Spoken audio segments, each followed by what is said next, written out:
പ്രിയമുള്ളവരെ, ഞാനിന്ന് സംസാരിക്കുന്നത് തലശ്ശേരിയിലെ പ്രസിദ്ധമായ ബാലുശ്ശേരിയിലെ സ്റ്റേഡിയം പള്ളിയെക്കുറിച്ചാണ്. തലശ്ശേരിയിലും ധർമ്മടത്തും ആദ്യകാലത്ത് തന്നെ ഇസ്ലാം മത അനുയായികളുണ്ടായിരുന്നു. ബാലുശ്ശേരി തീരത്തിന് തൊട്ടായിരുന്നു ഇവർ കൂട്ടമായി താമസിച്ചത്.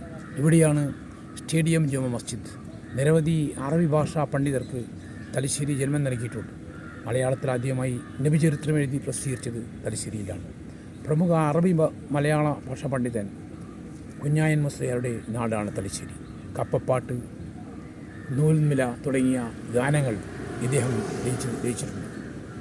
അതേപോലെ തന്നെ 1998 കരിയാടൻ കുഞ്ഞി മൂസ എന്ന തലശ്ശേരിക്കാരനാണ് ആദ്യമായി അറബിയിൽ 1001 രാവുകൾ എന്ന ഗ്രന്ഥം മലയാളത്തേക്ക് വിവർത്തനം ചെയ്തത്.